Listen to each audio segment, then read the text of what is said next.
Hi guys, welcome back to Optain influencers. आप सभी का फिर से वेलकम है आज के सेशन में। आज थोड़ी सी तबीयत मेरी ख़राब है, बुखार वगैरह चढ़ा हुआ है, तो जल्दी से सेशन ख़त्म करते हैं। सबसे पहले मैं आप लोग को बताना चाहूँगा टेलीग्राम पे आज की अपडेट मैंने दी ताकि आप लोग को समझ में आए टेलीग्राम की वैल्यू क्या है, ताकि आप भी जाकर ज्वाइन करो। टेलीग्राम की लिंक डिस्क्रिप्शन में है। सबसे पहले क्या बताना चाहूँगा कि मैंने वहाँ पर शेयर किया था, stage is set, script is ready, bring the actors and let's play the movie. कहने का मतलब ये है कि पूरा स्टेज सेट लग रहा है, स्क्रिप्ट तैयार लग रही है कि अगले महीने क्या हो सकता है क्या नहीं हो सकता है। Upcoming central bank meeting will be critical. ठीक, तो ये 9 जून को ECB की मीटिंग होने वाली है, 15 जून को FOMC की मीटिंग होने वाली है, 16 जून को BOE की मॉनेटरी पॉलिसी समरी आएगी। और आपको पता है कि FOMC की जो मीटिंग होगी, जेरेमी पावेल ने एक हिंट दी है कि वो 75 BPS बढ़ा सकते हैं, जो कि बहुत बड़ी बात हो जाएगी। और इसकी वजह से वो कह रहे हैं कि इन्फ्लेशन को उन्हें कंट्रोल में लाना है। वो बाद में ये नहीं केयर करते कि बाकी लोगों का क्या लॉस हो रहा है क्या नहीं हो रहा है। देखिए, एक चीज़ ये है, वो गलत काम नहीं कर रहे हैं, अपने पर्सपेक्टिव से वो कोई गलत काम नहीं कर रहे हैं। इन्फ्लेशन अगर बढ़ा है तो उनको कंट्रोल करने का यही रास्ता है और ऐसे ही करना पड़ेगा। लेकिन इससे ये होगा कि हमारी मार्केट्स नीचे आएंगी, जितनी भी वॉलेटाइल मार्केट्स हैं, जितनी भी हाई रिस्क एसेट्स हैं, वो सब नीचे आएंगे ठीक टाइम के साथ। तो ये न्यूज़ मैंने आपको शेयर की थी। ऑल्दो ये न्यूज़ अगले महीने की है, इसका उससे कोई लेना देना नहीं, पहले बता रहा हूँ। बट फिर भी आज देखोगे मार्केट रेक्ट हुई है, बहुत बुरी रेक्ट हुई है। आप देखो ये परसेंटेज मूव अगर आप देखोगे ना, तो ये रेक्ट हुआ है आई थिंक 5%, जो कि बिटकॉइन में एक बड़ी बात होती है। ऑल्दो ये एक छोटा सा लेवल मुझे दिख रहा है जहाँ से बाउंस फिर से कर सकता है। मैंने आपको बोला था कि यहाँ पर जहाँ पर हम आए हैं ना, यहाँ पर हम टाइम बिताएंगे, बोला था मैंने। और पहले भी, और अभी हम लोग को कितने दिन हो गए, हम 12 मई से यहाँ पर फंसे हुए हैं। 12 मई से लेके लगभग मान लो यहाँ 9 मई को आए थे, 9 मई से लेके आई थिंक 20 मई तक हम लोग यहीं पर फंसे हुए, इसे एक जगह पर। ये पूरा जोन है जहाँ पर हम फंसे हुए हैं। तो व्हाट डज दिस मीन, इसका मतलब क्या है? इसका मतलब ये है कि यार देखो, ये भी एक एक्यूमुलेशन जोन था, पहले बहुत सारी यहाँ पर बाइंग हो चुकी है। तो इस एरिया को बुल्स बेयर्स जो भी हैं वो ऐसे नहीं छोड़ेंगे, ठीक। और जो बुल्स हैं वो नहीं छोड़ने की कोशिश करेंगे। बट इससे नीचे आने के लिए एक लेग बन सकता है, डाउन लेग, और मुझे लगता है वो डाउन लेग थोड़ा सा नीचे आएगा 24-25 के अराउंड। बस मुझे एक चीज़ जो है वो कंसर्न करती है, जो कि बुलिशनेस दिखा रही है। क्या हो सकता है वो देख लेते हैं ज़रा हम लोग। तो लेट्स सी, सबसे पहले मैं आपको चार्ट में लेके चलता हूँ, ये वाले। और इस चार्ट में मैं आपको दिखाता हूँ व्हाट इज़ दिस। हाँ, तो ये जैसे कि हम वीकली में अगर आपको देखें तो बिटकॉइन के बुल मार्केट सपोर्ट बैंड को अब तक हमने रीटेस्ट नहीं किया। ऑल्दो ज़रूरी नहीं करें, लेकिन एक ना एक बार तो बनता है। हर बेयर मार्केट में भी अप्स आते हैं और बुल मार्केट में डाउन्स आते हैं, तो हम टेस्ट ज़रूर करते हैं इसको, बुल मार्केट सपोर्ट बैंड को। तो हमने 1, 2, 3 यानी 28 मार्च वाले वीक से अभी तक लगभग 16 मई के वीक तक, यानी इस वीक तक 1, 2, 3, 4, 5, 6, 7, 8, 8वां वीक चल रहा है, जो कि रेड है। यानी कहने का मतलब ये है कि डाउन साइड में है, सेलिंग प्रेशर। तो 8 वीक के बाद एक भी हमें वीकली में ग्रीन नहीं देखने को मिला है, जो हमें थोड़ा अपर साइड में ले जाता हो दिखे। तो मेरा जो कंसर्न है वो ये हो सकता है कि हो सकता है हमें एक बाउंस मिले, जल्दी हो सकता है हमें बाउंस मिले यहाँ से। 2 केसेस मैं आपको बता रहा हूँ। अगर बाउंस मिलता है तो ये 35 से 33 वाला जोन मैंने ऑलरेडी ड्रॉ करके रखा है, आपको बस इस पे ध्यान देना है कि हो सकता है प्राइस ऐसे एरिया के अराउंड आके रिजेक्ट कर जाए। यहाँ पे 200 जो 4 आवर में 200 जो EMA है वो भी बैठी हुई है, तो वहाँ से भी रिजेक्शन पॉसिबल है टोटली। और फिलहाल के लिए तो 4 आवर में यहाँ पर हमने 20-50 EMA के नीचे किया है मूवमेंट, तो हो सकता है यहाँ से लड़के फिर से ऊपर बाउंस करें। तो कहने का मतलब क्या है, इतने वीक्स के बाद हमें एक हरियाली नहीं देखने को मिली है, हो सकता है हम यहाँ से आके हरियाली देखें 27,000 फिर से टच करके। देखो ये स्ट्रक्चर है जो साफ साफ बता रहा है क्या करना चाह रही है मार्केट। फिर से इस एक एरिया में जाना चाह रही है जहाँ इस वीक में गई थी, जाना चाह रही है। और यहाँ पे आके हो सकता है हमें फिर से बाउंस दिखे 31 या फिर 35-36 तक। तो ये एक लेवल है जो मैं देख रहा हूँ इम्पॉर्टेंट हो सकता है, ठीक।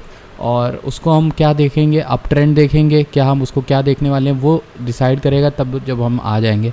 तो अगर यहाँ से अप ट्रेंड जाता है तो ये बुल मार्केट सपोर्ट बैंड को देख सकता है, जो कि 37-36 के अराउंड बैठा होगा तब तक, जब तक हम ऊपर आएंगे धीरे धीरे। तो बेयर मार्केट कंटिन्यू कर सकती है मेरे ख्याल से 2022 के ईयर में, और कुछ और महीने हमें लग सकते हैं अगर मेरी माने तो। पूरी जो कंडीशंस बनी हुई हैं उनको लेके हमें बेयर मार्केट ही देखने को मिल रही है। बट हो सकता है हम अप साइड देखने को मिले 40,000, 38,000 या 36,000 36,000 कहीं पे भी हम आए वहाँ तक और वहाँ से नीचे की ओर आए, ठीक। ये केस बन रहा है। दूसरा केस क्या है, नीचे की ओर अगर हम आते हैं तो 27 के अराउंड आएंगे, बट डायरेक्ट नीचे जाना एक कंसर्निंग चीज़ हो जा सकती है। जब हम डायरेक्ट नीचे जा रहे हैं तो भी कंसर्निंग है, ज़्यादा डायरेक्ट ऊपर जा रहे हैं तो भी कंसर्निंग है। तो डायरेक्ट नीचे जा रहे हैं इसका मतलब एक तो हमें ऊपर की ओर मूवमेंट देखने को मिलेगा, बाउंस देखने को मिलेगा, चाहे वो 27,000 से हो या फिर वो यहाँ से बीच में कहीं 25-24 पे हो। सो ये तो हो गया। अब मैं आपसे बात करता हूँ डायरेक्टली कॉइन्स के बारे में जिनकी मुझे बात करनी थी आपसे। तो ये हमारा कॉइन मार्केट कैप की लिस्ट है। मैं आपको सिंपली मार्केट कैप के हिसाब से बताता हूँ कौन सा डिजर्विंग है कौन सा नहीं। ये आप लोग खुद जानते हो, मैंने आपको समझाया हुआ है सब कॉइन्स के बारे में, क्या है क्या नहीं, कैसे मैं देखता हूँ। तो मैं आपको बताता हूँ सिंपली। सबसे पहले कॉस्मोस का मार्केट कैप देखते हैं, $3 बिलियन है।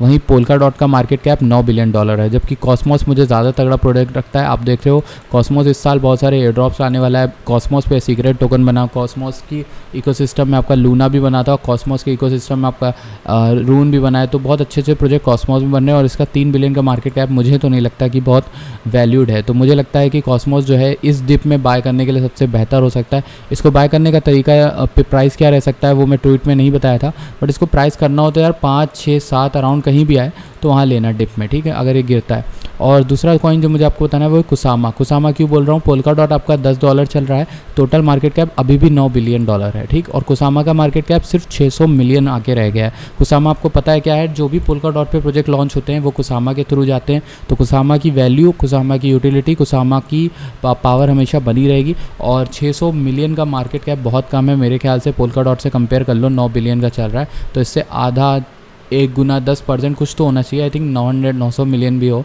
तो भी चलता है। तो मेरे ख्याल से कुसामा भी काफ़ी अंडर वैल्यूड प्रोजेक्ट है, इसको भी आप देख सकते हो। ये कॉइन आप लेना चाहो तो आप कहाँ तक ले सकते हो, जब इसका मार्केट कैप चेक करना, उस हिसाब से लेना।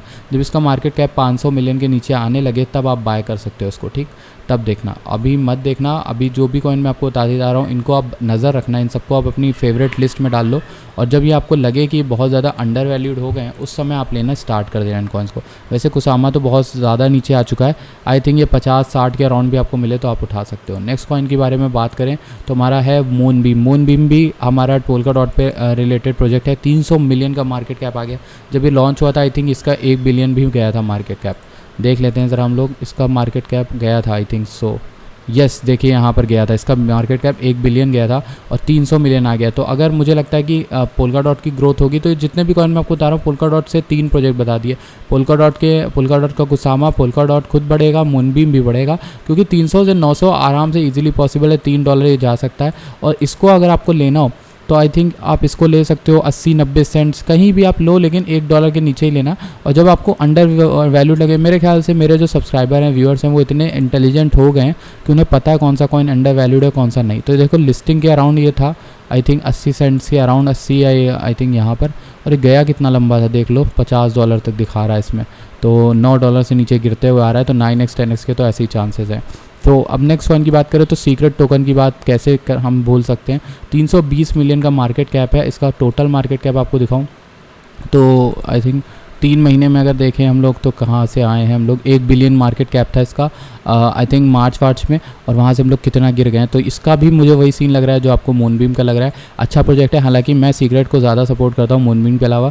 सीक्रेट में कोई भी चीज़ हो जाए, अब मैं फिर से कहना चाहूँगा I am not a financial advisor, but मेरा जो पर्सनल फेवरेट प्रोजेक्ट है वो सीक्रेट है, and I am holding lots of them.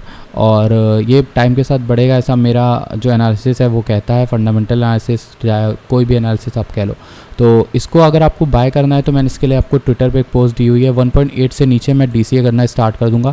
जितना भी मुझे टुकड़ों पे मिलेगा मैं थोड़े थोड़े पैसे डालते रहूँगा, डिप में बाय करने वाला हूँ। देखिए एग्जैक्ट डिप किसी को नहीं पता, तो इसीलिए मैं आप लोग को ये एक ट्वीट बना के दिया हूँ। AVAX अगर 35 से नीचे आए तो स्टार्ट कर देना लेना, चेनलिंग 5 से नीचे आए तो लेना स्टार्ट कर देना, रून 2.7 से नीचे, और CRT 1.8 से नीचे, इन सब से नीचे जब आने लगे तब आप बाय करना स्टार्ट करना। So that's all for today's video. I think आपको वीडियो अच्छी लगी, अगर अच्छी लगी प्लीज़ वीडियो लाइक करिएगा एंड चैनल को सब्सक्राइब करिएगा। I will see you guys in the next video. Thank you so much for watching this video.